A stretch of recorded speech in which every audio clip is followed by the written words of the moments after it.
I remember the day it began, not with the dramatic flare of a thunderstorm or the shattering of glass, but with the quiet, subtle shift in the air. It was the sort of day that felt like a whisper, a change I couldn't put my finger on, but that gnawed at me insistently like an itch I couldn't reach. I had just returned from work, another tedious day, where time seemed to stretch like melted wax, and entered our home, the place that had once felt like a sanctuary. The soft hum of the refrigerator, the familiar creak of the stairs as I climbed them. It all felt the same. But she wasn't waiting for me at the top like she usually did. Instead, there was silence. It wasn't uncommon for her to be out with friends, but this evening felt different, as though I'd been left behind in a life that no longer belonged to me. I shrugged off the creeping sense of discomfort, but the unease remained. It felt like a shadow, lingering, waiting. I moved through the house mechanically, glancing at the places that used to make me smile. Her favorite chair by the window, the scent of lavender and vanilla she always wore. It wasn't just the house that felt off, though. My thoughts kept circling back to the last few weeks, to the moments when I noticed her gaze drifting elsewhere, to the subtle flicker of her phone screen when she thought I wasn't watching, to the way she'd stop mid-sentence whenever I asked her about plans. The thought didn't surface all at once, but rather like a slow-burning fuse, starting small, growing into something that could no longer be ignored. What if? And then the truth, the quiet, terrifying truth, began to take shape in the most unassuming way possible. I'd found it on accident, or perhaps it had been waiting for me to look. One evening, after returning from yet another work trip, I decided to check on our finances. We'd always shared an account, an innocent thing, routine even, but when I pulled up the app on my phone, something was wrong. A transaction stood out. A name, Mark. It wasn't just that it was an unfamiliar name, it was the way it had been listed, casually, as if it belonged. A dinner bill at a restaurant I knew we didn't go to, for 2 people. My stomach dropped. I tried to ignore it. Couldn't be. There had to be a mistake. Maybe it was a different Mark. But my heart didn't want to listen to my rational mind. A cold wave of suspicion began to form at the base of my spine. I had to know. That evening, when she came back home, she greeted me with the same soft smile, the same warmth. But something in her eyes, something in the way she looked at me, was off. A flicker of guilt, perhaps? Or was I imagining it? God, I hope I'm imagining it. "Hey, babe, how was your day?" she asked, as if nothing had changed. I smiled back, though it felt mechanical. "Same as usual. Yours?" Her answer was a little too quick, a little too rehearsed. "Oh, fine. Just, busy with work. The usual." Her eyes darted to the side, her hand reaching up to adjust the necklace she always wore, a nervous habit when she was uncomfortable.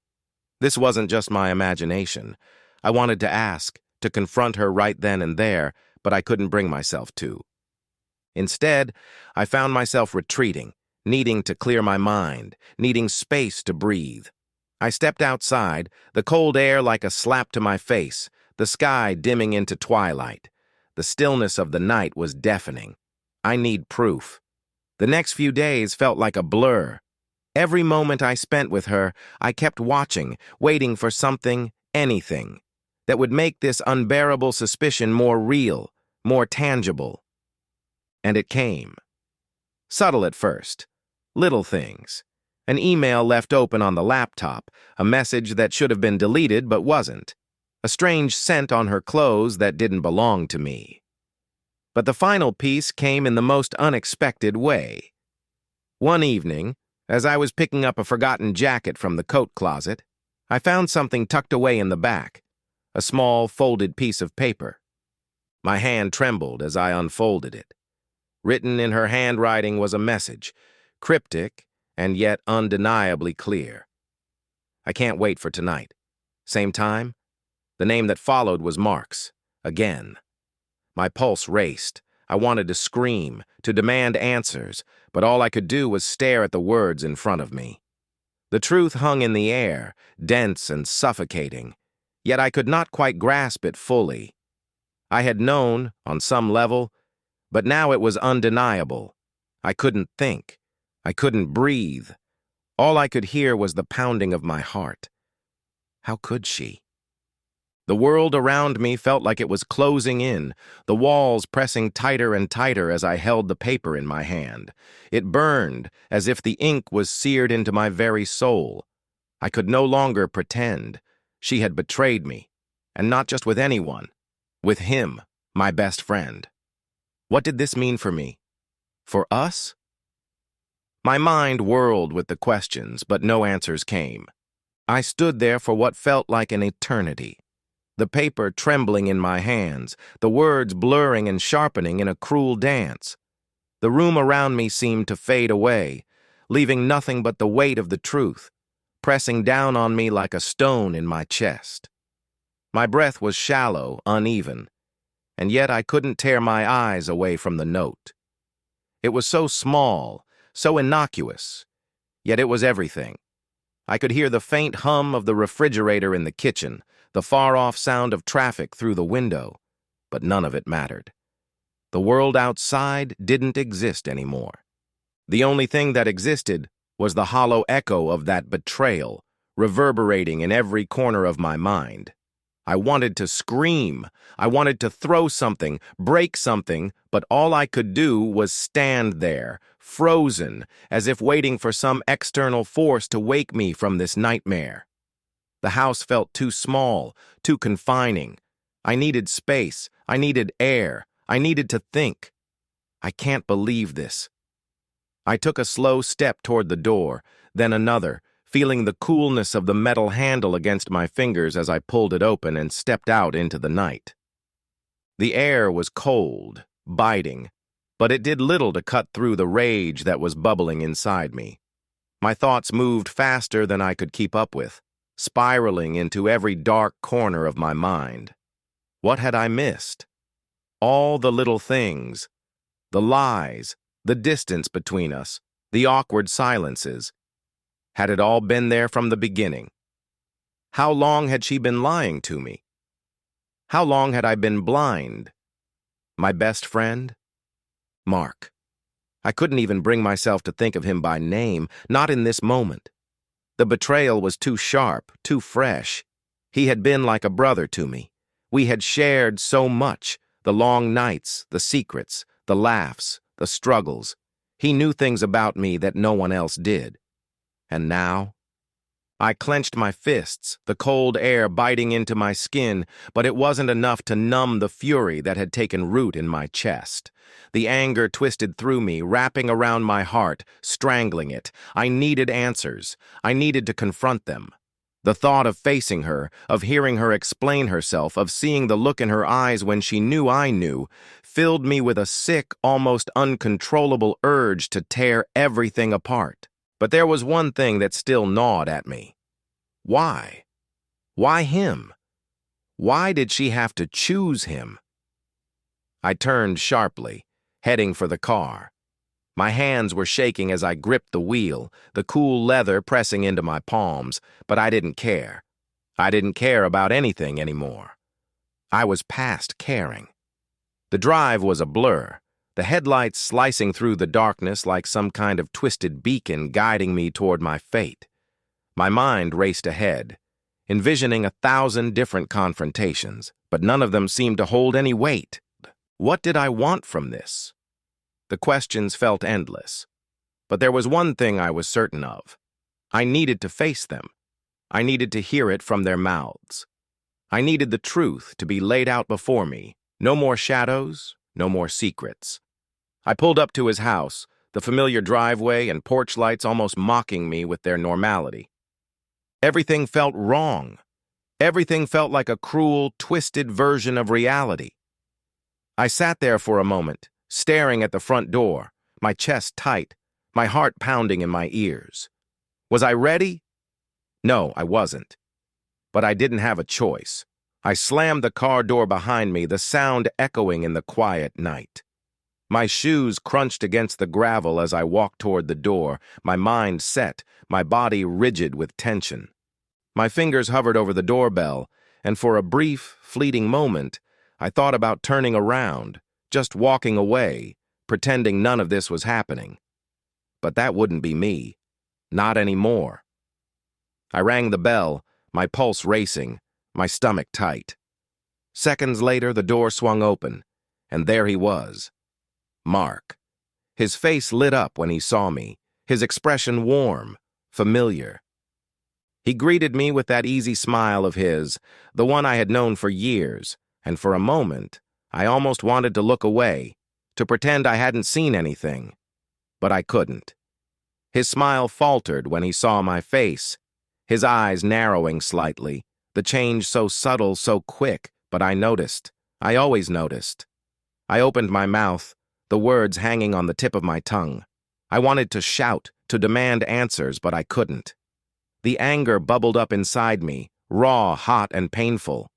Mark. My voice was a low whisper, hoarse, strained. His name felt like an accusation now. What's going on? His voice was calm, almost too calm. He shifted slightly as if trying to gauge my mood. He already knows. I took a deep breath. You need to stay calm. You need to control this. I know, I said, my voice steady, but my fists clenched at my sides. I know what you've been doing. With her. His eyes widened for a split second, but it was the guilt that flashed behind them. Brief and almost imperceptible, that sent a chill down my spine. The silence between us thickened, heavy, suffocating. The air around me felt charged, like the moments before a storm. Mark stood there, his eyes darting to the ground, then back up to me, searching for something in my face that he could cling to, some hint of forgiveness, some sliver of the friendship that had once been. But it was gone. Gone. Like a building reduced to rubble, its foundation shaken, its walls crumbling under the weight of the truth. His voice cracked when he spoke again. I never meant for it to happen. It wasn't supposed to be like this. I don't know what came over me. The words stung like salt in a wound. Is that supposed to make it better? You didn't mean to? The pain in my chest twisted deeper, spreading through me in waves. My body felt like it was on fire, every part of me screaming, every muscle clenched in rage and betrayal. You don't know what came over you? I repeated, my voice a low growl. You don't know? You're telling me this just happened? Just like that? You think I'm that stupid, Mark? His eyes flickered, then he dropped them, his shoulders slumping slightly under the weight of the guilt. No, I'm not saying that. I don't know how to explain it. I don't know how to fix it. I shook my head, my breath coming in short, controlled bursts. Fix it? How could he fix it? He couldn't. The pieces of everything that had once been, our friendship, our lives, our trust, were now scattered, irreparable. There was no fixing it, no repairing the cracks that had split wide open, no bandaging the wound that had been carved into my heart. I trusted you, I said, the words slipping from my lips like a prayer, a plea. You were my brother, Mark. How could you do this to me? I'm sorry, he whispered, his voice barely audible. It was the sort of apology that felt hollow, like an offering of a bandage for a wound that needed stitches, nothing more than a weak attempt to stem the bleeding. But I couldn't let it end like that. I couldn't just stand here, listening to his empty words, watching him squirm in guilt. It wasn't enough. It would never be enough. I need answers. Why her? The question slipped out, sharper than I expected. I hadn't meant to ask it so directly, but the anger surged again, and I couldn't stop it. Out of all the women in the world, why her? Why my wife? His jaw tightened, the guilt in his eyes slowly being replaced by something else, something darker.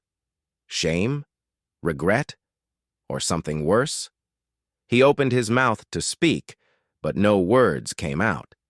Instead, he stepped back, his posture shifting, as if he was trying to create space between us, as if the distance could somehow erase what had happened. But I couldn't let him. Not now.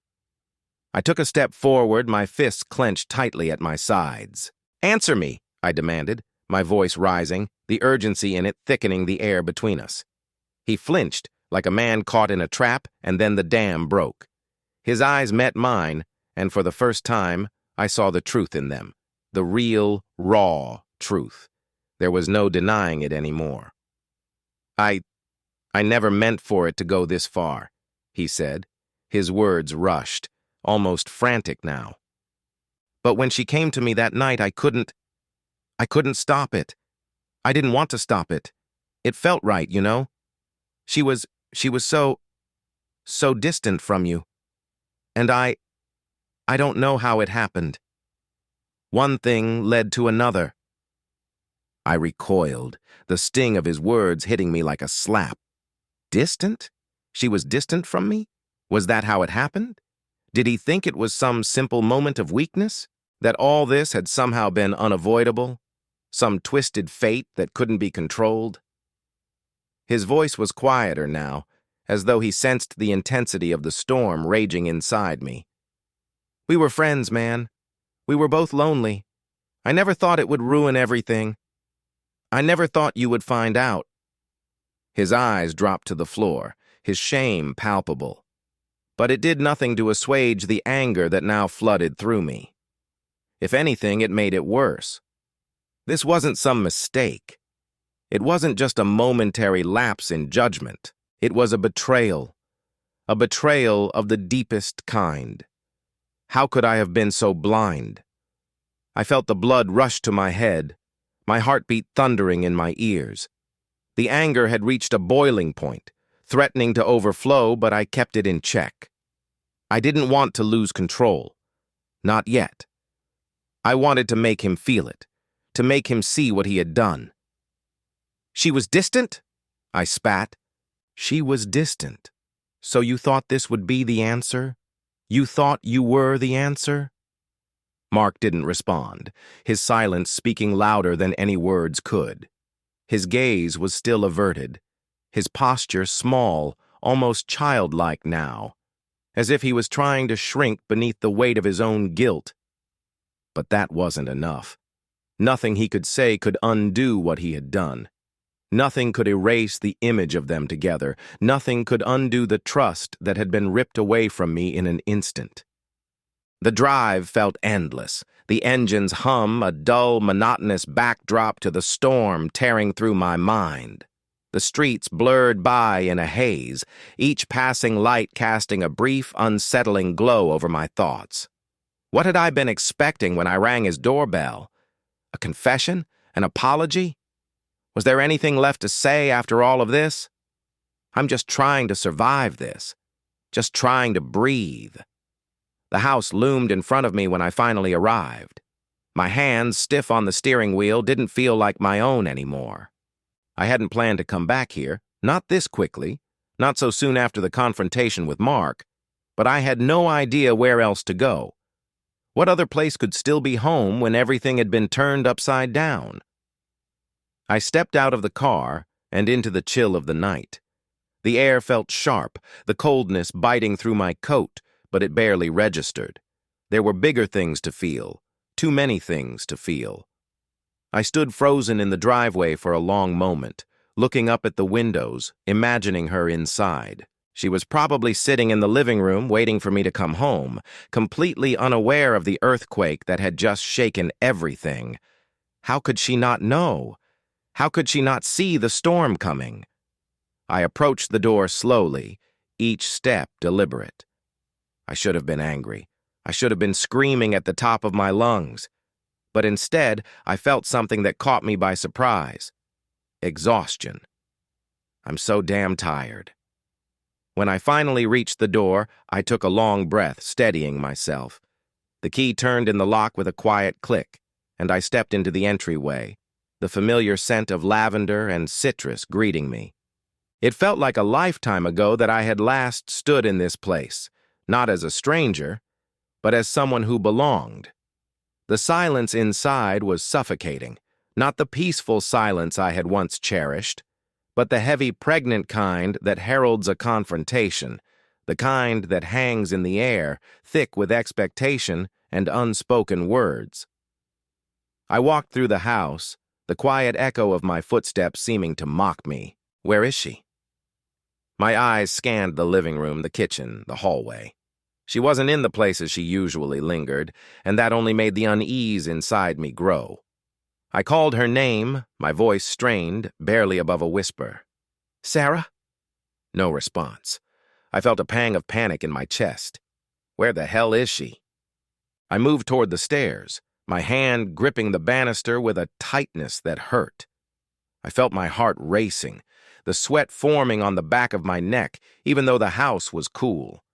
My thoughts were racing faster than my steps, 1,000 scenarios playing out in my mind. What if she knows? What if she's already prepared for this? I reached the top of the stairs and turned down the hall toward our bedroom. The door was slightly ajar. A sliver of light escaped through the crack, casting a faint, almost eerie glow on the floorboards. She's in there. She has to be. I reached for the door handle, my fingers numb despite the warmth of the house. I didn't know what I expected to see on the other side. Her face? Her reaction? Would she be surprised to see me? Or maybe she wouldn't be surprised at all.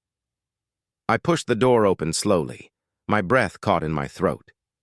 There she was, sitting on the edge of the bed, her back to me. She didn't move, didn't acknowledge my presence. It was as if she was frozen in time, waiting for me. But the moment I saw her, something shifted inside me, something that hadn't been there in the conversation with Mark. It wasn't anger, not this time. It was dread, the kind of deep, gnawing dread that settles in your gut when you realize you're about to confront something you can't escape. You can't undo. Her dark brown hair cascaded down her back in waves, her usual disarrayed ponytail now undone. The soft light from the lamp highlighted the sharp lines of her face, the quiet beauty that had once drawn me in so completely. But now, it felt like looking at a stranger, a person I didn't know, a person I no longer recognized. She didn't move when I stepped into the room. She didn't turn. Maybe she doesn't even need to turn. Sarah, I said again, the word low, heavy, like a warning. She didn't respond at first, but I could see the subtle shift in her posture, the tension that coiled in her shoulders, the way her hands gripped the edge of the bed. She knows. Finally, she turned to look at me, her expression unreadable. Her eyes, usually so warm and open, were shadowed with something that I couldn't quite place. Guilt, fear, regret. Did she know that I knew? For a long moment, neither of us spoke. The silence stretched between us, thick and suffocating. What happened? I asked, the question more of a demand than a plea. It hung between us, suspended in the air. Her lips parted slightly, but she didn't speak immediately. Instead, she stood up slowly, her movements stiff, almost robotic. Her gaze held mine for a long moment, searching, perhaps hoping for some flicker of understanding in my eyes, some trace of the man who had loved her, who had once stood by her side without question. But there was nothing left for me to give, nothing but the echo of the man I had been, a ghost of what used to be. I could see it then, the subtle tremble in her lip, the way her breath caught before she spoke again. But this time her words were different, quieter, as though she knew this was the last conversation we would ever have in this house. I was afraid, okay? She seemed almost reluctant to say it, as though admitting the truth would expose her even more.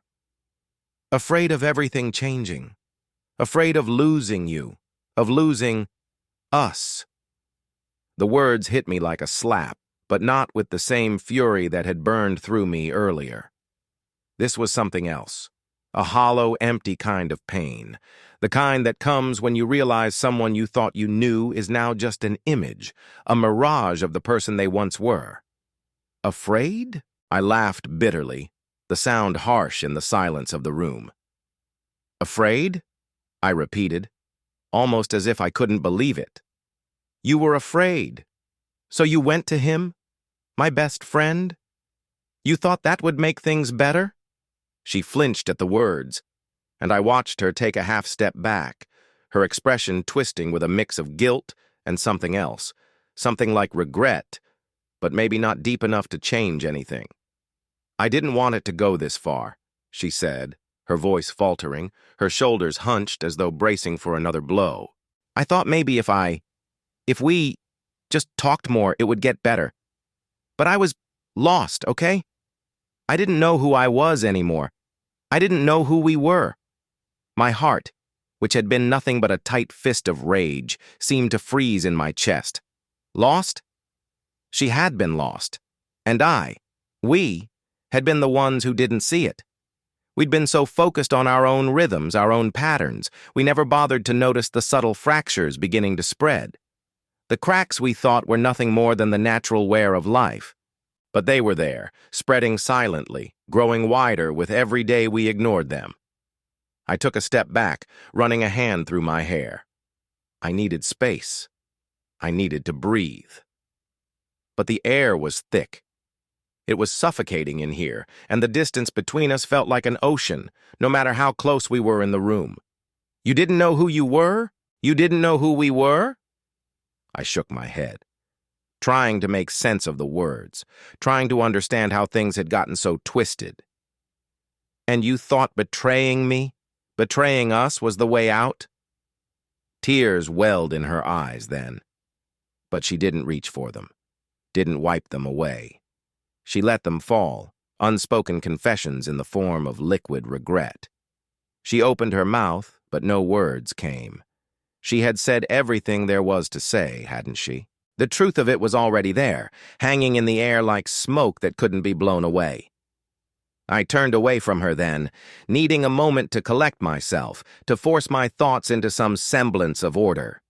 I was drowning in the weight of it all. I need air. I had to get out of this house, away from this place that had once been filled with the promise of something real, something lasting. I walked to the door, the sound of my footsteps echoing in the stillness, each one louder than the last. My hand hovered over the knob, and for a moment, I thought she might stop me, call out to me, beg me to stay. But she didn't.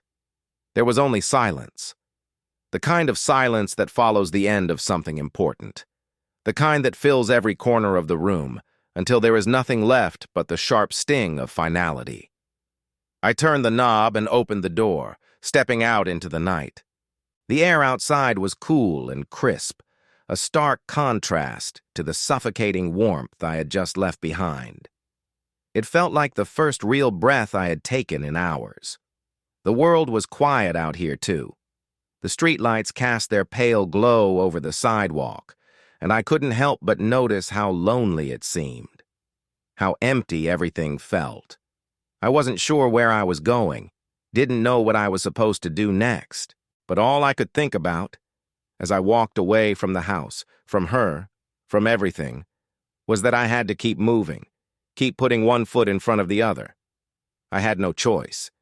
The pieces of my life were scattered now, broken and beyond repair. But as long as I kept moving, as long as I kept walking, maybe, just maybe, I could find some way to make sense of it. Maybe, just maybe, I could find a way to start over. But as the cold night air nipped at my skin, the answer to that felt as elusive as the woman I had once loved, her face a ghost in my mind. I couldn't go back to the past. Not to her, not to Mark, not to any of it. But where did I go now? And how did I keep moving forward when everything I thought I knew had turned to dust? I walked, my feet carrying me down the empty street, each step heavy but steady. The world around me seemed indifferent to what had just happened, as though everything continued to turn with the same rhythm it always had. while inside, the pieces of my life lay scattered. It felt like the earth beneath me was slipping away, the ground shifting, threatening to swallow me whole. I didn't know what I was doing, where I was going, or if there was even a destination in mind. Maybe it's not about where I'm going. Maybe it's about leaving. I didn't look back, not even once. The house, the place that had once been our home, now felt like a tomb. The door I had just walked through, the one that had opened to years of shared memories, seemed impossibly far behind me. I thought about Sarah, standing there, a shadow of the woman I had loved. I had heard her words, felt the tremble in her voice, but none of it mattered. It couldn't. And yet, I couldn't stop thinking about her. My chest tightened, my breathing shallow, and I wondered if this pain would ever go away. The betrayal, the deep, gnawing feeling of loss, could I ever really move past it? Could I rebuild my life with the pieces of myself that hadn't been shattered? I kept walking, faster now, trying to outrun the thoughts that clouded my mind. I needed to get away, to put distance between me and the wreckage of everything. The cold air bit at my skin, sharp and unrelenting, but it did nothing to ease the ache inside. Eventually, I found myself at the edge of a park. The faint light from distant street lamps cast long shadows across the empty grass. The park felt as abandoned as I felt, its silence suffocating, almost mocking. I sat on a bench, feeling the chill seep into my bones, and buried my face in my hands. God, what now? I tried to gather my thoughts to make sense of everything, but nothing came together. The pieces didn't fit no matter how I tried to force them. Mark, Sarah, me. How did it all fall apart so quickly? The questions twisted in my gut like a knot that wouldn't loosen. I had always believed in the strength of our bond, in the promises we'd made. But now, those promises seemed hollow. Everything I had trusted, everything I had believed in, had been a lie. A lie wrapped in warmth and soft touches, hidden beneath the veneer of everyday life. I didn't want to think about Mark. I didn't want to think about him lying next to her, about the betrayal that had been so deeply woven into the fabric of our friendship. But even as I tried to push it from my mind, the image wouldn't fade. My best friend. The words tasted like poison in my mouth. How could he?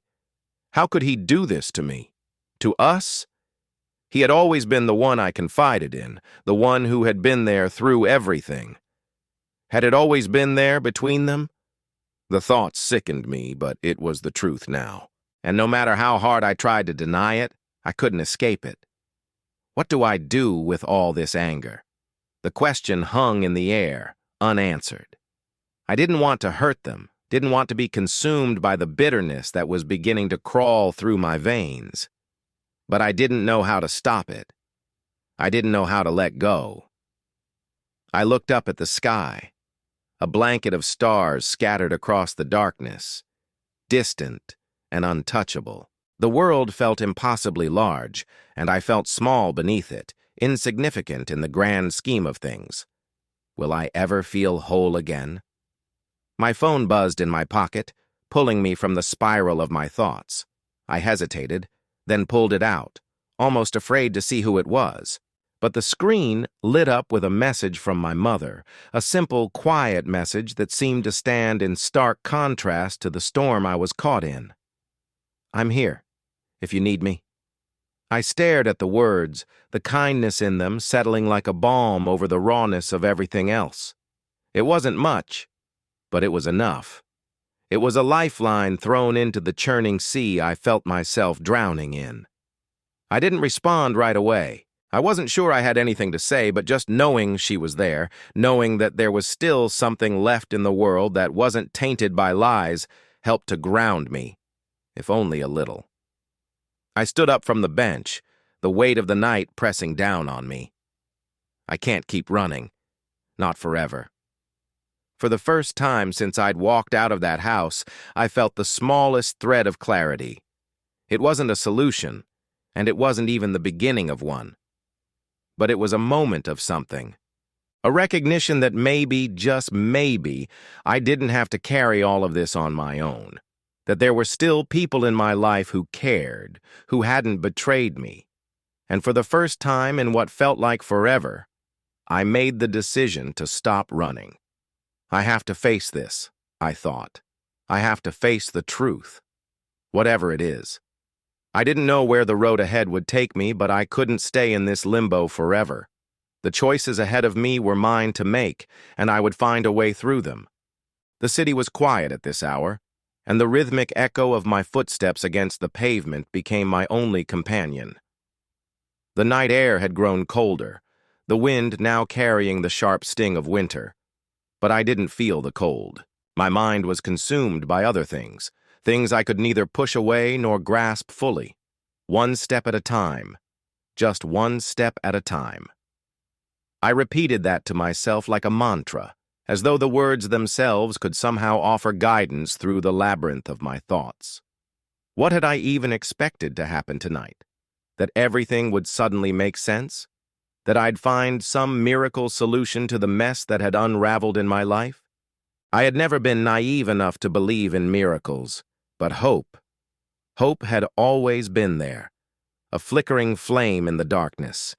It had sustained me through countless challenges, through the difficult days and the quiet nights when it felt like the world was too heavy to bear. But now, hope felt distant, fractured, like a memory I couldn't quite reach, no matter how hard I stretched. I glanced at the screen of my phone again, reading the simple message from my mother. "I'm here if you need me." I wanted to reach out to her, wanted to tell her everything, the full weight of the betrayal, the ache in my chest that never seemed to fade. But I hesitated. I wasn't sure how to voice what I was feeling, or whether she could possibly understand the depth of the chaos inside me. What was I supposed to say?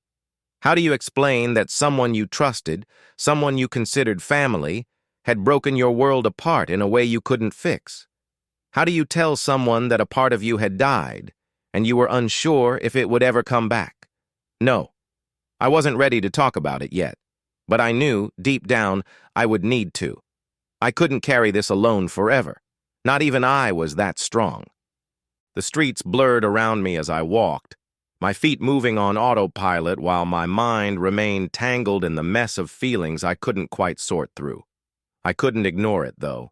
Not the image of Sarah standing there, her tear-filled eyes searching mine. Or Mark. Mark, the betrayal that sliced deeper than I ever thought possible. How could he do it? I had trusted him with everything, with the darkest corners of my soul. He had been my friend, my brother.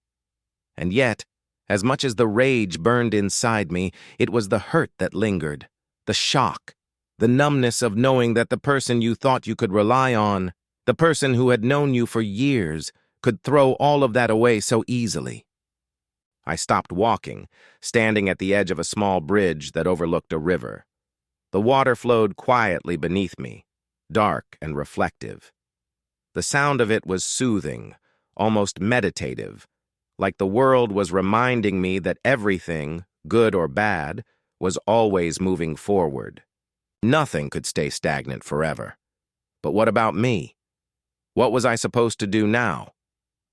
I leaned against the railing, my fingers gripping the cold metal. The wind cut through my jacket, but I barely noticed. I could feel the weight of my thoughts pressing on me from every direction. The anger, the confusion, the betrayal, all of it felt like a tidal wave, threatening to pull me under. But somehow, standing here, staring into the dark river below, I felt a strange sense of calm. Maybe it was because the river didn't ask questions. It just flowed, regardless of the chaos around it. Maybe I needed to do the same. The sound of footsteps behind me broke the stillness, and I turned quickly, heart pounding in my chest. A man in a coat was walking across the bridge toward me, his face illuminated by the dim glow of a streetlight.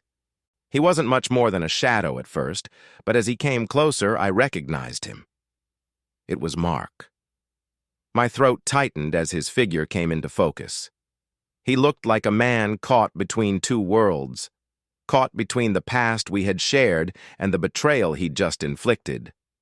His eyes avoided mine, but I could see the strain in his posture, the way his shoulders were hunched as though he were carrying something heavy.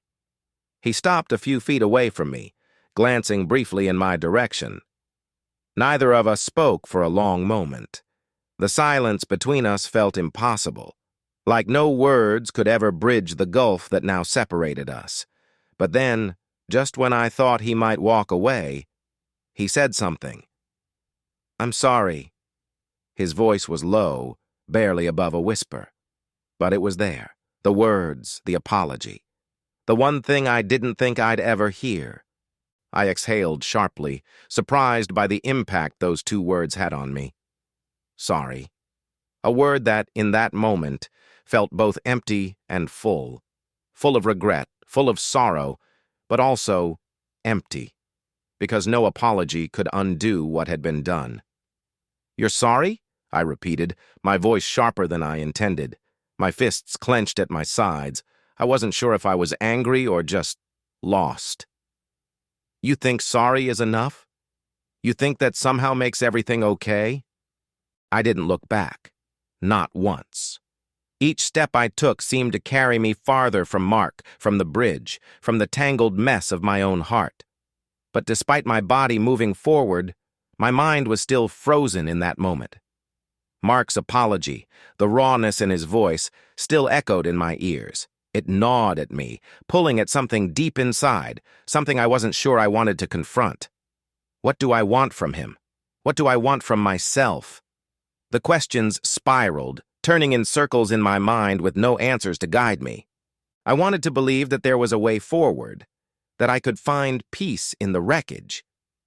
But as I walked, my footsteps sounded hollow, as though the world around me was retreating, leaving me in an echo of silence. I wasn't sure I could ever move beyond this moment. Not fully. Not yet. I walked through the streets, not caring where I was going anymore. I passed the flickering streetlights, the closed shops, the empty cars parked along the curbs. The city felt like it was holding its breath, waiting for something to happen, for me to make some decision, some move that would change everything. But for the first time in a long time, I didn't have a clue what that move should be. My phone buzzed again, breaking through the stillness of my thoughts. It was a message from Sarah. "Can we talk?" I felt the air in my lungs freeze for a moment, like the words had physically taken hold of me, clutching at my chest. A part of me wanted to throw the phone away. Another part of me wanted to dive into it, to pick apart every word, to understand. Why? I stood still in the middle of the sidewalk, staring at the screen as though it held the answers to everything I needed to know. My fingers hovered over the keys, unsure of what to type, what to say. I couldn't seem to grasp the right words. Finally, after what felt like an eternity, I typed a single sentence. "What do you want to say?" I wasn't sure if I wanted to hear it, but I couldn't not hear it. The silence between us had already stretched too long, and part of me, no matter how much I wanted to avoid it, wanted to know her side, to understand the woman I thought I knew, to understand what had driven her to make the choices she had made. Seconds passed, then minutes. The screen remained blank. I leaned against a street lamp, my head heavy in my hands, struggling to breathe. What am I doing? But before I could spiral any further, my phone vibrated again. The message appeared. My stomach tightened and I braced myself, my eyes scanning her words. "I never meant for it to happen. I don't know how to explain it, but I need you to understand. You mean the world to me. But I can't lie to you anymore. I can't live in a lie." Her words weren't enough. Not nearly enough. There was so much left unsaid, so much left hidden in the spaces between what was written. What did that even mean? I ran my thumb over the screen, wiping away tears that I hadn't even realized had fallen. "Can we talk in person? Please." I stared at the text. My mind raced, my heart pounded. There was a part of me that wanted to end it, cut her out of my life completely, pretend that this whole thing had never happened. But there was another part, one that clung to the person she had once been, the woman I had loved, who had shared my life, my secrets, my dreams. How could I turn my back on everything we'd built, everything we had? But even as I thought these things, my gut twisted in knots. My body betrayed me. I didn't know if I could face her again. Could I bear it? Could I bear hearing her explain something that would only make it hurt more? I leaned against the lamppost, feeling the cold metal against my back, steadying myself for the thoughts racing in my mind. What would I gain by talking to her? And then I thought about Mark. I thought about how he had come to me, how he had apologized, how the guilt had been written on his face, how I hadn't been able to look at him for too long. Did they both think apologies would make things better? They didn't understand, did they?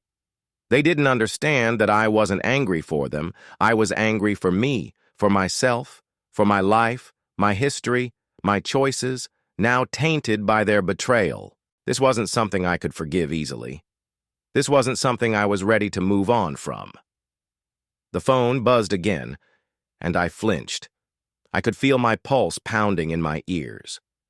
A new message from Sarah. I'm sorry. I never wanted to hurt you. I can't undo what happened. I never meant for this to tear us apart. But I love you. I love you so much. I closed my eyes, the words a knife to my chest. I could feel my breath catch in my throat, the air thick and suffocating. She loved me? But had she loved me enough? Had I ever truly known her? The wind howled through the streets, carrying the cold of the night with it, and for the first time in ages I shivered, not from the temperature, but from the weight of the decision ahead. I had to decide. I stood there, the phone in my hand, as the minutes stretched into what felt like an eternity. The wind whipped around me, biting at my skin, but I barely felt it. It was the weight of her words, the finality of her message that held me in place. The uncertainty of what would happen next, of what was even possible, churned inside me like a storm. Where? The simple word felt like a decision. No turning back now. As soon as I hit send, I knew that I was walking into unknown territory, into a confrontation that might shatter everything I thought I understood. But I also knew that I couldn't keep avoiding it. I couldn't hide behind my silence or pretend I could outrun the truth forever. Another few minutes passed, and then the phone buzzed again, jolting me from my thoughts. The park by the lake, in an hour. Please. I stared at the screen, the words hanging in front of me like a final summons. The park by the lake. It was the place where we had first met, years ago, when everything felt easier, when the world didn't seem as heavy. We'd spent afternoons there talking about everything and nothing at all, laughing under the wide open sky, the lake shimmering in the distance. How quickly things had changed. I stood still for a moment, my chest tight, my mind racing. I wanted to turn away. I wanted to block her number, erase her from my life.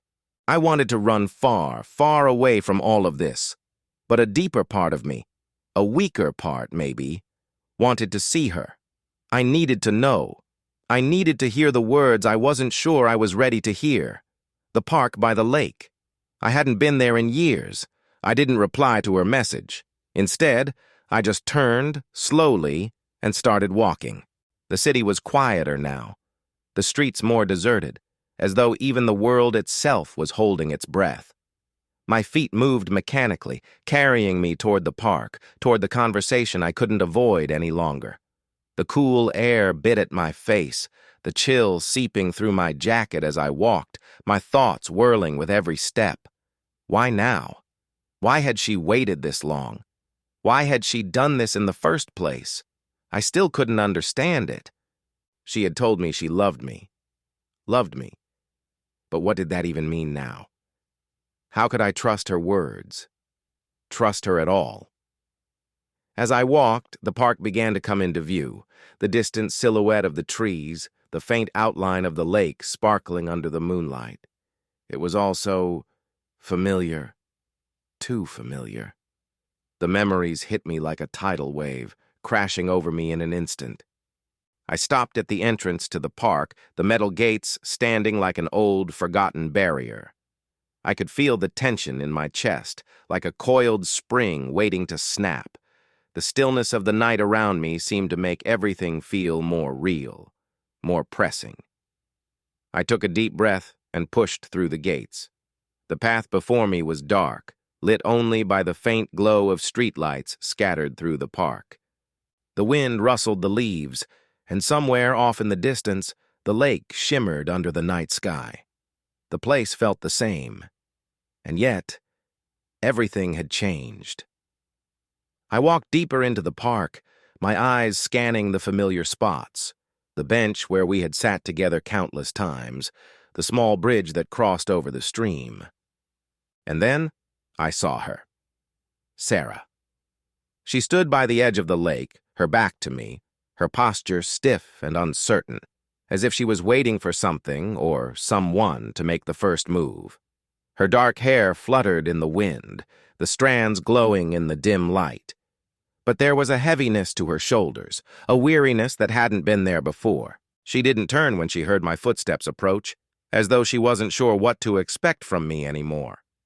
I stopped a few feet away from her, unsure what to do next. My breath came in shallow bursts, my heart racing in my chest. She didn't speak at first.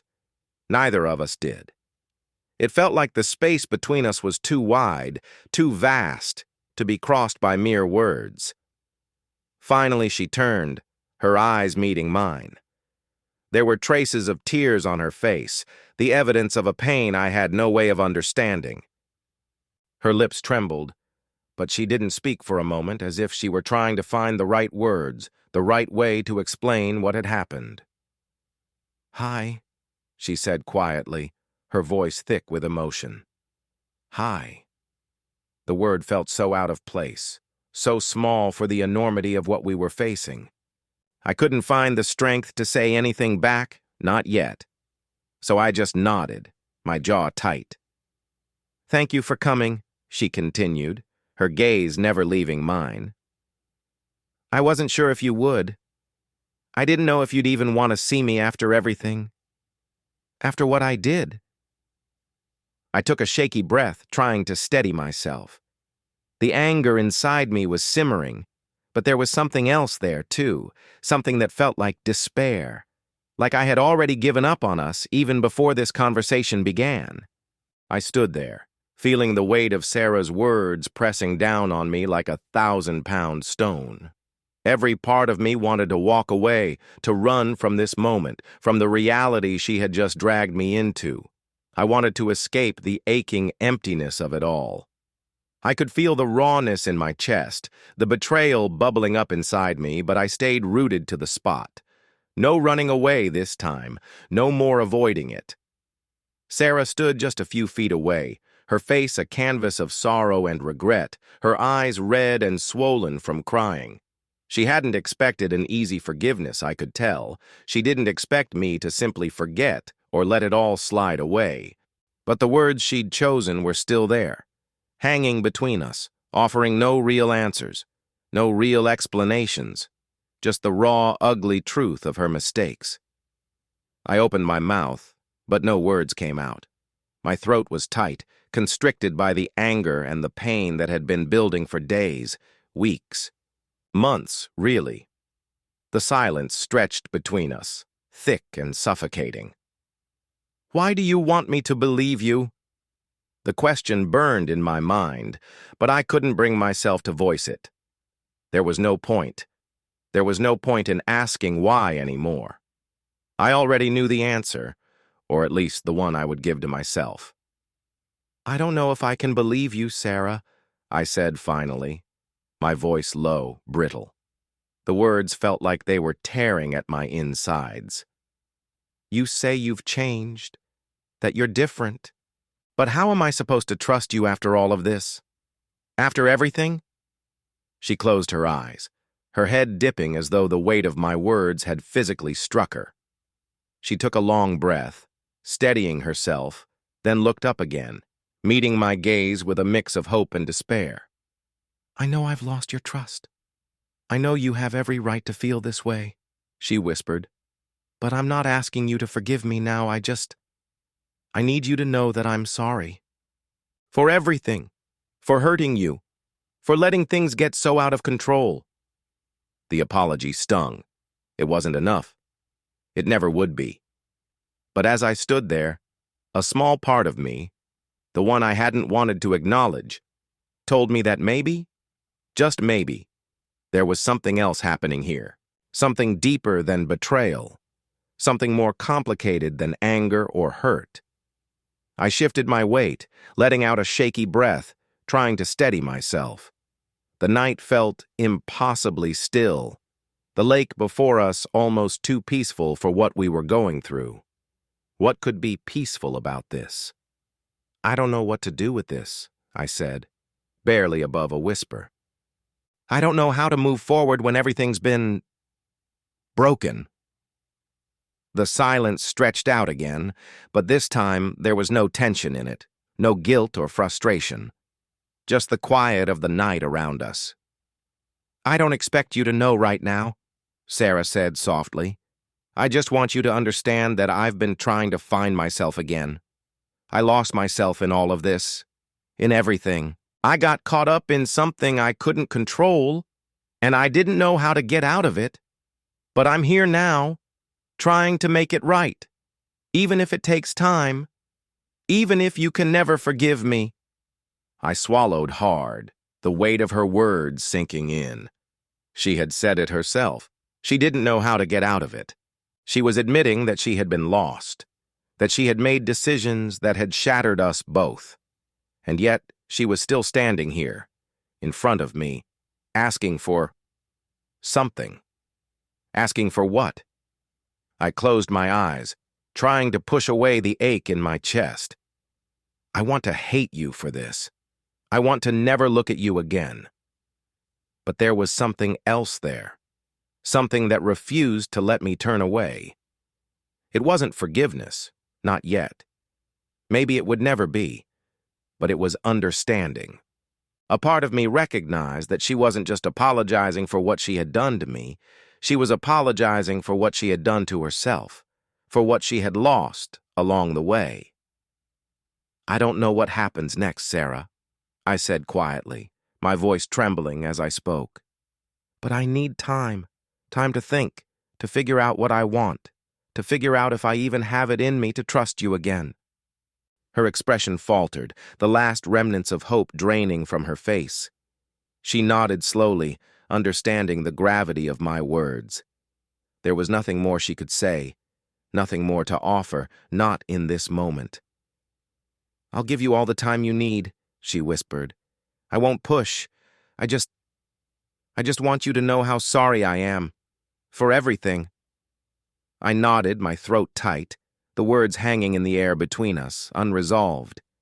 I turned away then, unable to say anything more.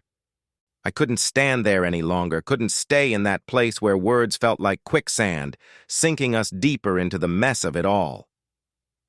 As I walked away, I could hear her soft voice, calling after me. But I didn't stop. Not yet. I couldn't promise her anything. Not today, not in this moment. I didn't know if I ever could. But I couldn't leave without trying to understand. I walked, the cold night air sharp against my face, each step heavy with the weight of everything I couldn't untangle. My mind felt thick with confusion, my heart torn between the pain of betrayal and the rawness of something still tethering me to her. Why did she do it? Why him? The questions looped in my head, spiraling like a never-ending current. I wanted to be angry. I wanted to feel the searing heat of betrayal burn through my veins and justify every ounce of hurt. But I couldn't. Not entirely. There was still too much of her. The version of her I had loved. The woman who stood in front of me so broken, so lost. I reached the edge of the park, where the path narrowed and the trees seemed to close in around me, casting shadows that stretched long and dark in the moonlight. The lake was just ahead, its waters still and silent, mirroring the way my own emotions had settled. There was no clarity, just a vast expanse of fog I couldn't see through. I had to stop. My legs were giving out beneath me, my chest constricting with the weight of all the unspoken things. I found a bench, one near the edge of the water where the moonlight danced off the surface like forgotten memories. I sat, elbows resting on my knees, hands buried in my hair, trying to force out the whirlwind of thoughts that were clawing at me from the inside. What do I want? The question had been lurking beneath everything, growing larger and more impossible to answer. Did I want her back? Could I ever look at her the same way again? Could I ever trust her, or even myself, knowing I had let it go this far? I can't keep living in this storm. I can't. But how did you move forward from something like this? I thought I had known Sarah. I thought I had known what we were building together. And now everything felt tainted. Every moment of intimacy and trust we'd shared covered in a haze I couldn't clear. A sudden sound broke the silence. Footsteps approaching. My head snapped up, eyes searching the darkened path. My heart skipped a beat as I saw her there, standing at the edge of the bench, her figure outlined against the night sky. It was Sarah. What was she doing here?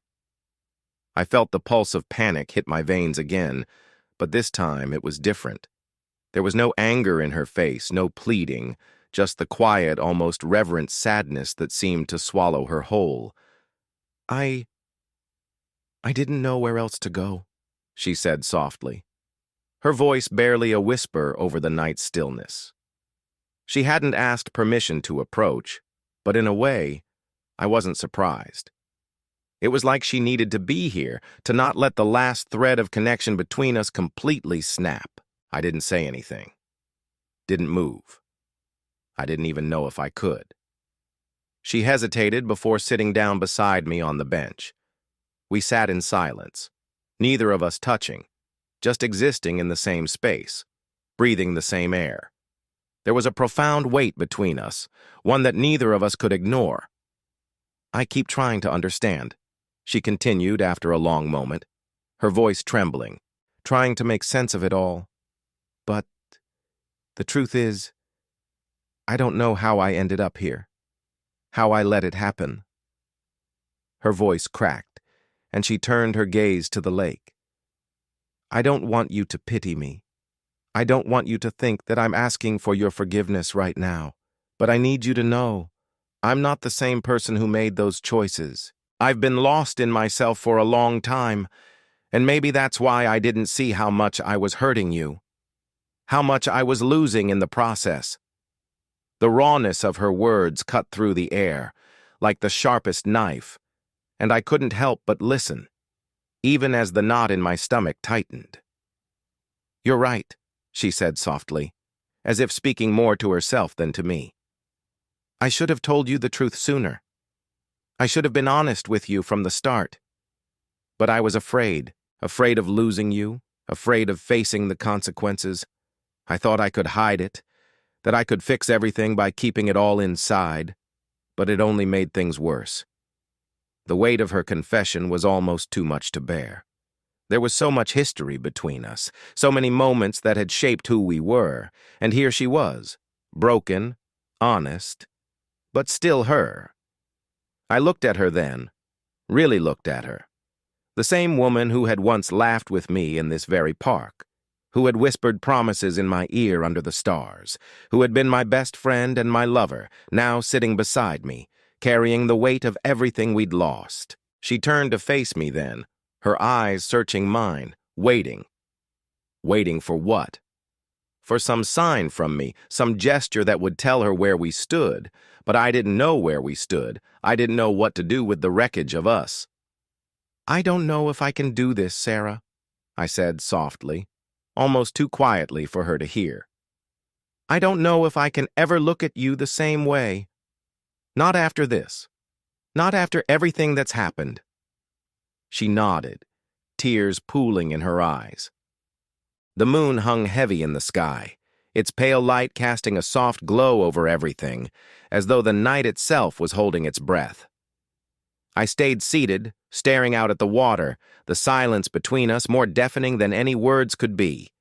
Sarah hadn't moved, not once since I'd spoken.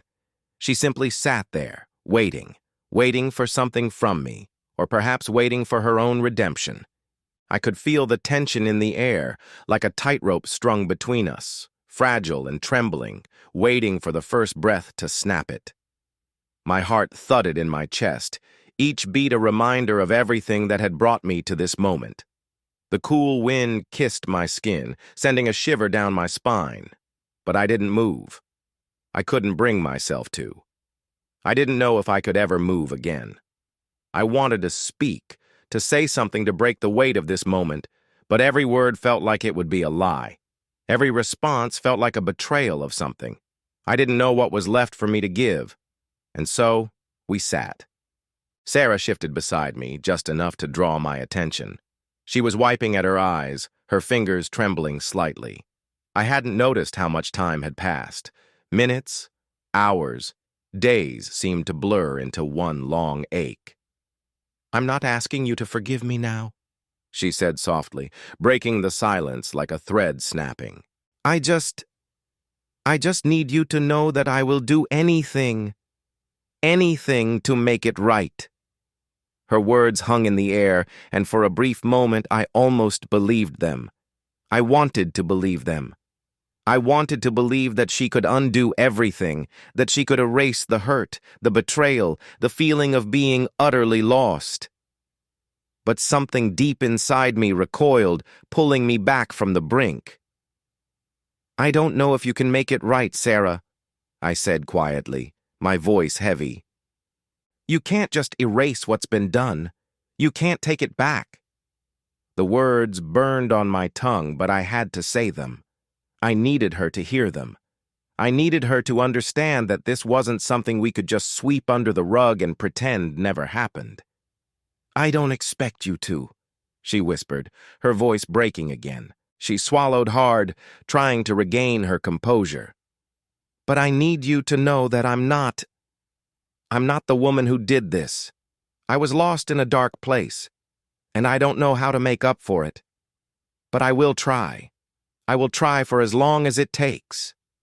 I turned my head slightly to look at her, and I saw it. The deep pain in her eyes, the regret etched into her features. She wasn't just asking for forgiveness. She was asking for a chance to be better.